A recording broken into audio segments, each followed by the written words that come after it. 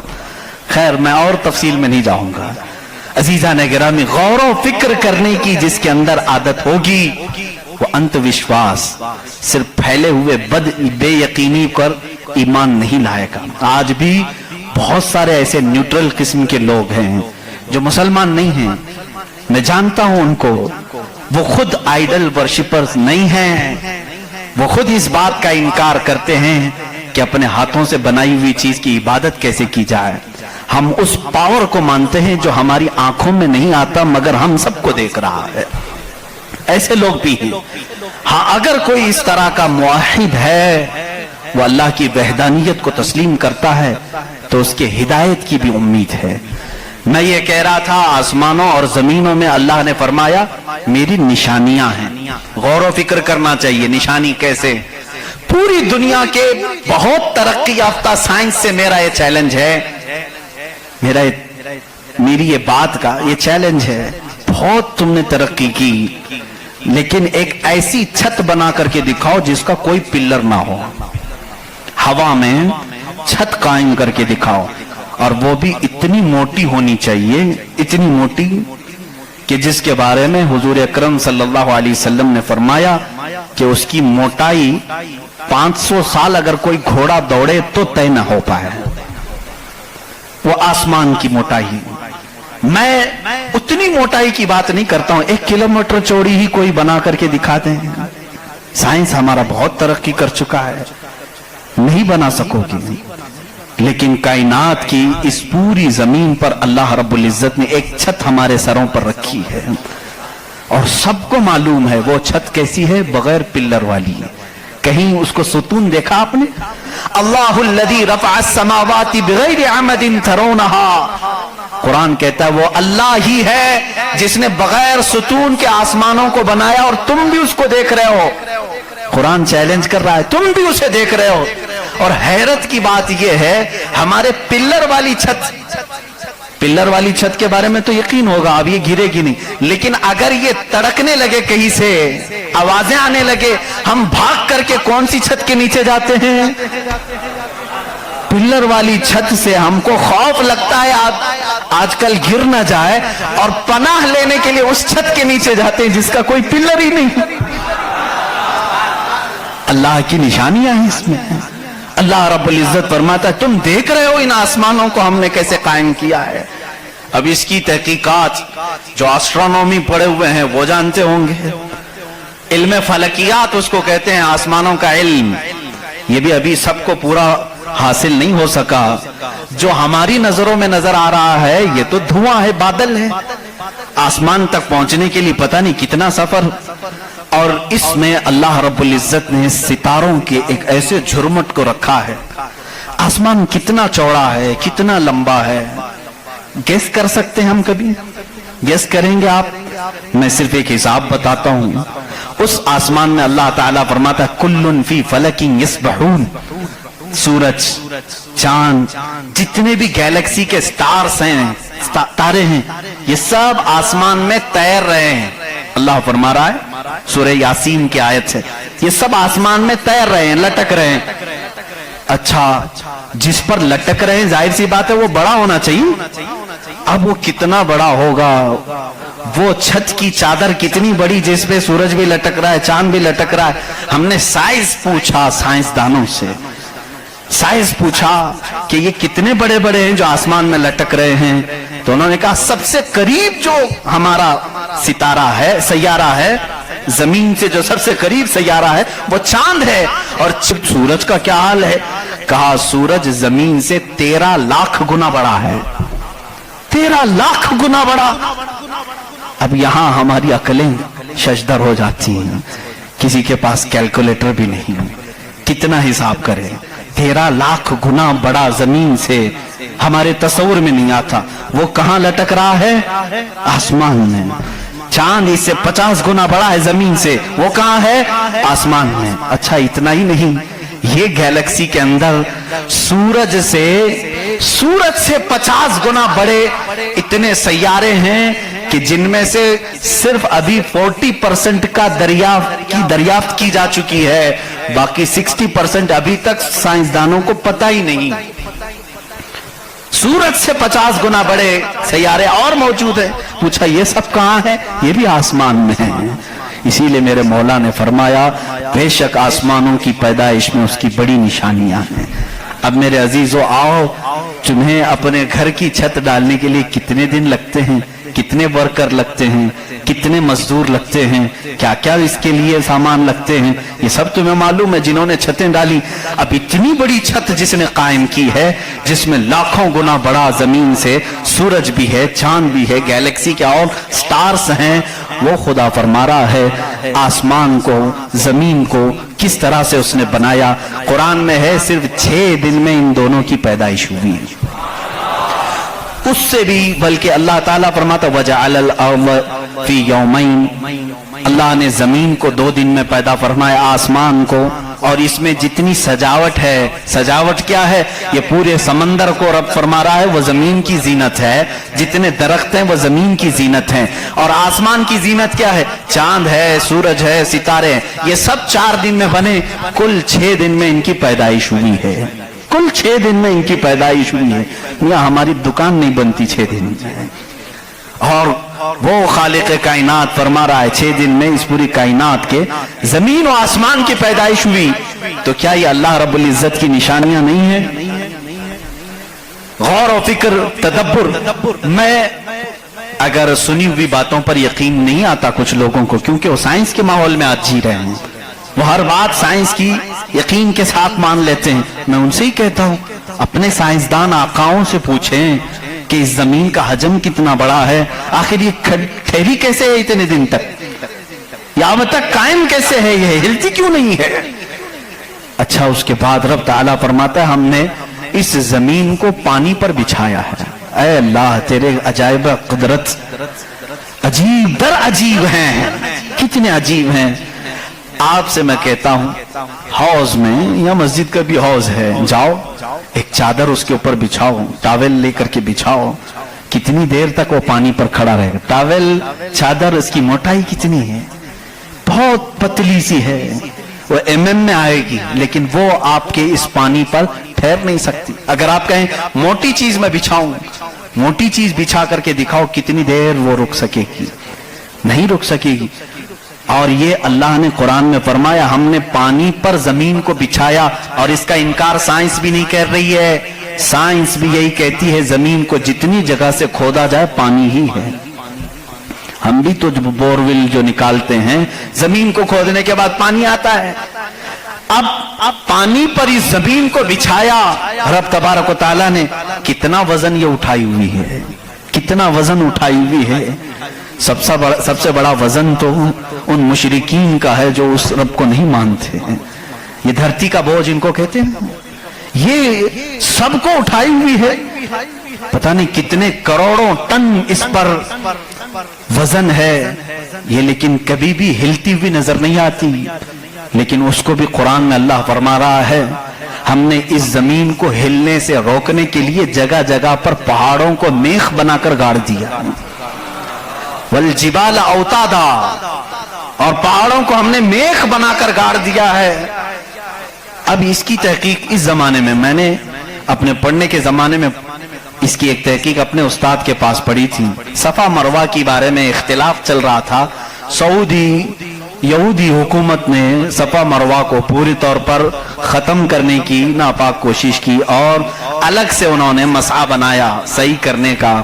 تو اختلاف علماء میں تھا کہ انہوں نے زیادہ چوڑا کر دیا. اسی زمانے میں یہ تحقیق ہوئی پہاڑ جو ہے اس کا وجود زمین پر کیسا ہوتا ہے. ان سعودیوں نے کہا پہاڑ ایسا اوپر شیپ میں ایسا ہوتا ہے، ٹرائنگل ہوتا ہے، اوپر سے کونا ہوتا ہے، نیچے چوڑا ہوتا ہے. ان سعودیوں نے کہا نیچے بھی یہ جڑیں چھوڑتا ہے، پھیلتا ہوا جاتا ہے، جیسے درخت اوپر ہوتا ہے اور نیچے اس کی جڑیں پھیلی ہوئی ہوتی ہیں. تو انہوں نے کہا نیچے بھی وہ پہاڑ کا حصہ ہے، اس لیے ہم نے بازو میں بھی راستہ بنایا تاکہ صفا مروہ کی صحیح اگر ہو رہی ہے تو وہ پہاڑوں کے بیچ میں ہی ہو رہی ہے. میرے استاد گرامی مصر کے ہیں، انہوں نے پوری اس پر تحقیق کے ساتھ کتاب لکھی، چیلنج کیا، کہا پہاڑوں کو اگر کھود کر کے دیکھو ہمارا یقین یہ کہتا ہے انہوں نے بہت سارے دلائل سے ثابت کیا پہاڑ اوپر سے جو اس طرح کے شیپ کا ہوتا ہے، ٹرائنگل اوپر سے، نیچے وہ جڑیں نہیں چھوڑتا بلکہ اندر جاتے جاتے اور باریک ہو جاتا ہے، اندر باریک ہوتے ہوتے ہوتے بہت پتلا ہو کر نیچے تک جاتا ہے۔ میں نے پوچھا نیچے کتنی اندر تک ہے؟ انہوں نے کہا جو پہاڑ تمہیں اوپر دکھ رہے ہیں یہ پہاڑ کا 1% ہے، باقی 99% پورا نیچے ہوتا ہے۔ یہ پہاڑوں کی اونچائی، یہ پہاڑوں کی جو اونچائی ہے یہ 1% ہے، 99% پورا نیچے ہوتا ہے۔ حیرت میں پڑ گئی، اتنا نیچے پہاڑ ہے؟ کہا یہی تو بات ہے، کیا تم دیوار میں جب میخ ٹھوکتے ہو تو اوپر کتنا دکھتا ہے اور اندر کتنا رہتا ہے؟ 2 انچ کا اگر ہم لے رہے ہیں میخ اور کیل تو اس کا منہ صرف اوپر تھوڑا سا، وہ بھی mm میں ہوگا، اور 2 انچ تک اندر وہ دیوار میں دھسا ہوا ہوگا۔ اور جب قرآن میں مولا نے فرمایا ہے زمین پر ہم نے پہاڑوں کو میخ بنا کر گاڑ دیا ہے، آج سائنس یہ کہہ رہا ہے کہ پہاڑ 9 گنا نیچے اندر تک موجود ہے۔ قرآن کس زمانے میں نازل ہوا؟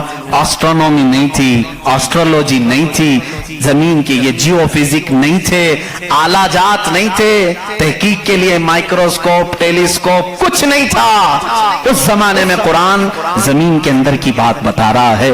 یہ عظیم معجزہ ہے قرآن کا میرے عزیزو، اسی لیے قرآن کہتا ہے سوچتے کیوں نہیں، فکر کیوں نہیں کرتے؟ وہی ہے خالق کائنات جس نے اس پورے نظام کو بنا رکھا ہے۔ یہ اتنی نہیں ہے، یہ جو زمینوں میں نظر آ رہی ہیں ان کی تحقیقات کرتے کرتے کئی لوگوں کی زندگیاں ختم ہو گئی۔ کچھ چاند کی تحقیق پر چلے، کچھ سورج کی تحقیق پر چلے، کچھ زمین کی تحقیق پر چلے۔ انسانوں کو بھی اللہ نے یہ علم دیا ہے، یہ عقل دیا ہے۔ یہ جو سائنسدان اپنی تحقیق کر رہے ہیں یہ کبھی یہ نہ سمجھیں کہ یہ ہماری مارے ہوئے تیر ہیں، بلکہ اللہ اپنے بندوں کو خود اتنی سمجھ بوجھ دیتا ہے کہ وہ اس کی نشانیوں کی کھوج لگائیں اور کائنات کو بتائیں کہ کوئی تو ہے جو طاقت اسے چلا رہی ہے، کوئی تو ہے نظام جو اس کی پرورش کر رہا ہے۔ لیکن یہ دھوکہ باز بن جاتے ہیں کچھ لوگ کہ وہ تحقیق کر کے سمجھ تو جاتے ہیں لیکن بعد میں جب ان کو علم ہوتا ہے کہ اس کے پیچھے کوئی طاقت ہے وہ بتا نہیں پاتے، اس لیے کہ کفر ان کے دلوں میں رچ بس چکا ہے۔ آپ کو ایک اور سائنس کے اسٹوڈنٹس کے لیے بھی یہ بات ہے، آپ کو معلوم ہے یہ ستارے جو ہیں، سیارے ہیں، یہ اپنی عمر مکمل کر کے ابھی ابھی کی بات ہے، یہ سائنس ایک بڑے سائنسدان نے اور ناسا کے لوگوں نے بھی جو خلا پہ جاتے ہیں اسپیس پہ، ان لوگوں نے یہ بات پیش کی کہ ستارے جتنے بھی ہیں گیلیکسی میں اس میں سے کچھ کی عمر ہزاروں سال کی ہوتی ہے، لاکھوں سال کی ہوتی ہے۔ جب ان کی عمر مکمل ہوتی ہے تو یہ ایک جگہ جا کر کے ٹوٹ جاتے ہیں، داخل ہو جاتے ہیں، جن کو بلیک ہول کہا جاتا ہے۔ بلیک ہول کیا ہے؟ سائنسدان کہتے ہیں اس کی تحقیق ابھی تک نہیں ہو سکی، ایک بہت بڑا سوراخ ہے، بہت بڑا سوراخ جت میں یہ ستارے جا کر کے ختم ہو جاتے ہیں، ان کی زندگی یہاں ختم ہوتی ہے۔ کہیں یہ باتیں آپ کو سوکھی تو نہیں لگ رہی ہیں؟ آج بہت ہی زیادہ سائنس بول رہے ہیں، ضرورت اس لیے ہے میرے عزیزو، میں اپنے دین کو ان لوگوں کے سامنے رکھنا چاہتا ہوں جو صرف سائنس کو اپنا خدا سمجھتے ہیں۔ آؤ قرآن پڑھو، قرآن اس کی بنیادیں تمہیں دے گا سائنس کی۔ بلیک ہول کیا ہے سائنسدان نہیں بتا سکے، جبکہ ان کے پاس اب بڑے بڑی مشینیں ہیں۔ یہ جو ناسا کے لوگ خلا میں جاتے ہیں 1-1 سال تک کے لیے چلے جاتے ہیں، کئی مہینوں کے لیے چلے جاتے ہیں اور تحقیقات کر کے لا رہے ہیں۔ چاند پر انہوں نے کیمرے لگائے اور وہاں کی تصویریں یہ بھیجنے کی بات کر رہے ہیں، لیکن پھر بھی بلیک ہول معلوم نہیں۔ میں اس محمد الرسول اللہ صلی اللہ علیہ وسلم کی بات کر رہا ہوں جو کسی بھی سائنسدان کا شاگرد نہیں، جو کسی استاد کے پاس بیٹھا نہیں، اس رسول پاک کی زبان سے قرآن کی آیت نکلی سورہ واقعہ کی۔ اللہ فرماتا لا اقسم بمواقع النجوم انہو لقسم لو تعلمون عظیم۔ اللہ فرماتا قسم ہے اس جگہ کی جہاں جا کے ستارے ٹوٹ جاتے ہیں، بے شک اللہ رب العزت کی اس میں بڑی شان ہے اگر تم سمجھ سکو۔ آسٹرونومی کو قرآن بتا رہا ہے کہ بلیک ہول ہیں، مواقع النجوم ان کو کہا گیا ہے جہاں ستارے جا کر فنا ہوتے ہیں۔ عزیزان گرامی، یہ تکلیف صرف ہماری ہے کہ ہم نے قرآن عظیم کو اس لیول کے اعتبار سے پڑھا نہیں،